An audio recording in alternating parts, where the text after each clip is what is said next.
चुनाव से कर लेते हैं। अभी अभी फिलहाल लोगों की नजर जिस पर टिकी हुई थी वो था लोकसभा का चुनाव, और लेकिन उस लोकसभा चुनाव का आप लोगों ने सब कुछ देख लिया हुआ, परिणाम आपके आ गए, उसको देखकर अब क्या कुछ कहना चाहिए? देखिए, बीजेपी का टारगेट था 10 सीटों का जी, मगर कहीं ना कहीं बहुत से कारण है जिसके कारण कुछ खामियां हमें भुगतनी पड़ी, पार्टी भुगतनी पड़ी। मगर पार्टी शुरू के दिन से ही उस पर काम कर रही है और जो समीक्षा बैठ के हमारी चल रही है उसमें पार्टी ने बहुत अच्छे अच्छे कदम उठाए हैं। और अभी सीएम साहब ने अपने देखे होंगे केवल 14-15 दिन के अंतराल के अंदर ही उन्होंने बहुत सी ऐसी कार्य घोषणा की है। जैसे अभी कल घोषणा की है 50,000 बच्चों को भी रोजगार भी देंगी। ओबीसी के लिए सीएम साहब ने बहुत कुछ किया है, घोषणाएं की है। तो अभी 14 दिन के अंदर ही अपने सरकार ने बहुत एक अच्छे मूड में आ गई है। और अभी रैली भी हुई थी रोहतक में, आपने देखी होगी, वहाँ इतनी भीड़ थी कि लोगों को पाँव रखने के लिए जगह नहीं थी। तो एक युवाओं में एक उत्साह आया है, बहुत अच्छा उत्साह है।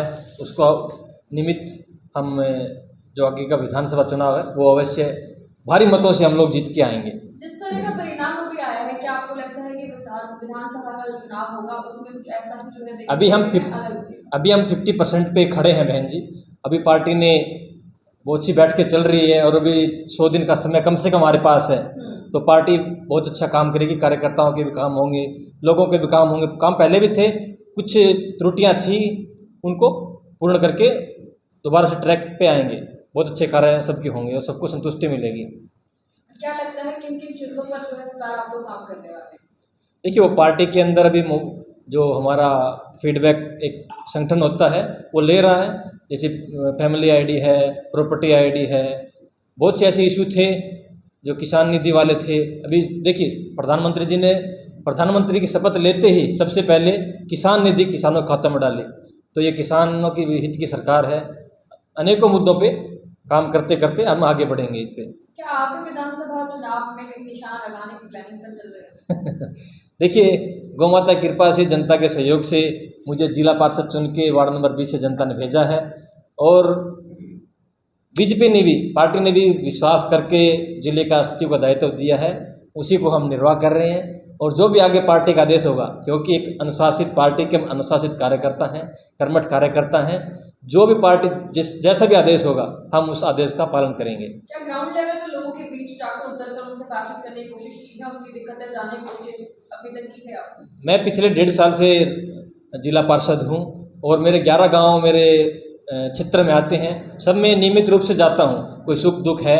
उसके अलावा भी कुछ 6-7 गांव और ऐड किए हैं जहाँ नियमित रूप से हमें जो भी सूचना होती है सुख दुख की, भागीदारी की, कोई काम की, वो हम सब लोग प्रयास करते हैं कि हम सीएम साहब तक भेज के उन कामों को हम जल्दी से जल्दी सिरे चढ़ाएं।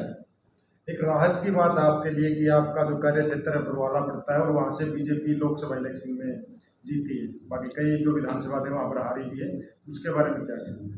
हम लोगों ने, हमारे जो बरवाला विधानसभा, वैसे तो पूरे हिसार जिले के ही कार्यकर्ताओं ने बहुत अच्छा प्रयास किया, क्योंकि जीत हार तो सुनिश्चित परमात्मा के हाथ में भी है और कुछ जनता के हाथ में। क्यों कहते हैं, जनता जनार्दन प्रभु का स्वरूप होती जनता। तो सब ने अपने अपने क्षेत्र में काम किया।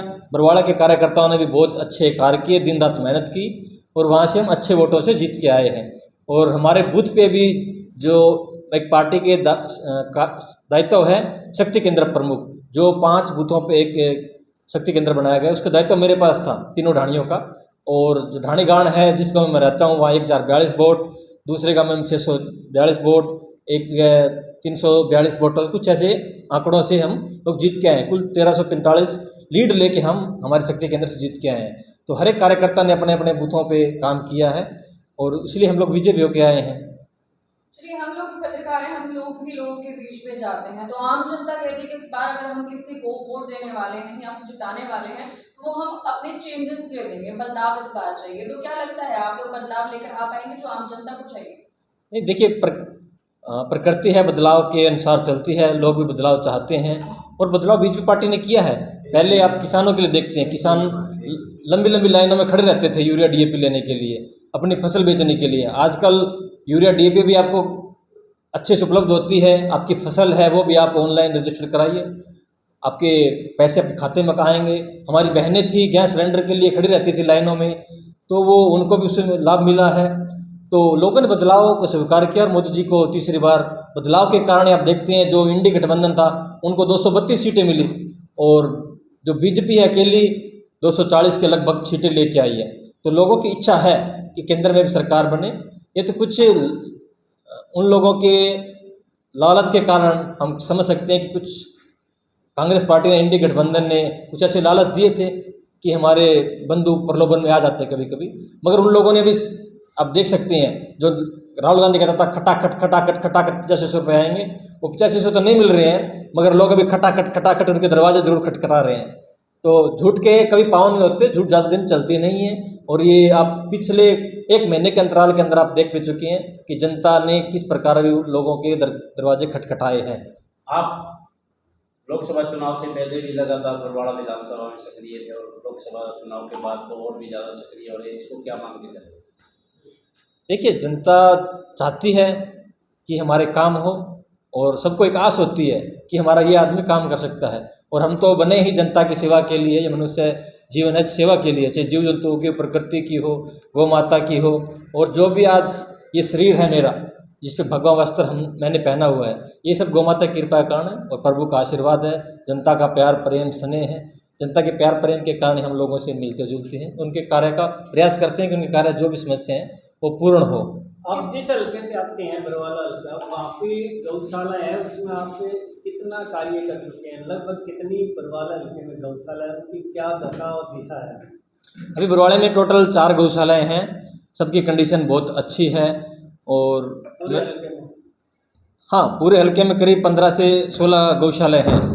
हिसार विधानसभा की बात करूँ तो मैं, और केवल बरवाड़े की बात करूँ तो 5 गौशालाएँ हैं। और आसपास हमारे जेवरे भी गौशालाएँ हैं, पंघाड़ भी गौशाला है, न्याणा भी गौशाला है।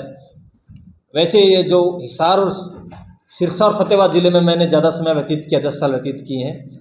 सिरसा में कुल 153 के लगभग गौशालाएँ हैं, फतेहाबाद में 75 के लगभग है और हिसार में 55 रजिस्टर्ड गौशाला हैं। अनरजिस्टर्ड तो बहुत सी है। तो जल्दी हमारा प्रयास, मैं सरकार से निवेदन भी किया है कि जो गाय है, आज किसान की समस्या देखते हैं, मूल समस्या जब गेहूं की फसल आती है तो बेसहारा जो गौवंश है जिनको हम लोग छोड़ देते हैं दूध पी के अपने स्वार्थ के कारण, रोड पे आ जाती है। तो उसका निदान हम गौशाला के माध्यम से करें।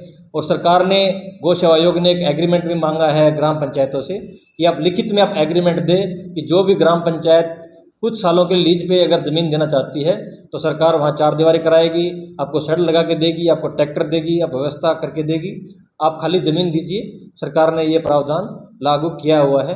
अब वो सरपंचों के ऊपर डिपेंड करता है, ग्राम पंचायत के ऊपर डिपेंड करता है कि वो किस प्रकार से उसको योजना का लाभ लेना चाहते हैं। किसानों का काला कानून क्या लगता है, असर तो डालेगा ही चुनाव पर जिस तरीके से अब डालेगा? देखिए, जिस प्रकार कांग्रेस ने अभी लोगों को भ्रमित किया है उसी प्रकार हमारे किसान बंधुओं को भ्रमित किया था कि आपकी ज़मीन जो फलाने बिजनेसमैन है वो हड़प लेंगे।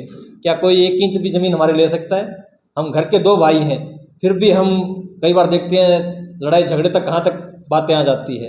हम जब 1 इंच ज़मीन नहीं देते, 1 मिनट हम पानी का खेतों में से नहीं देते, तो किसकी वो हिम्मत है कि हमारी ज़मीन पर कब्जा कर ले? भारत की जनता को मिल रहा है, वो केवल मोदी जी का सम्मान नहीं, वो हिंदुस्तान के 140 करोड़ आवाम का अभिनंदन है, स्वागत है। मैं तो आप सबसे सबसे निवेदन करूंगा कि राष्ट्र हित के लिए, अभी हरियाणा में भी अक्टूबर में चुनाव है, तो लोगों के बहकाव में ना आके, ना कोई संविधान खतरे में है, ना कहीं आरक्षण खतरे में है। अब देखिए कि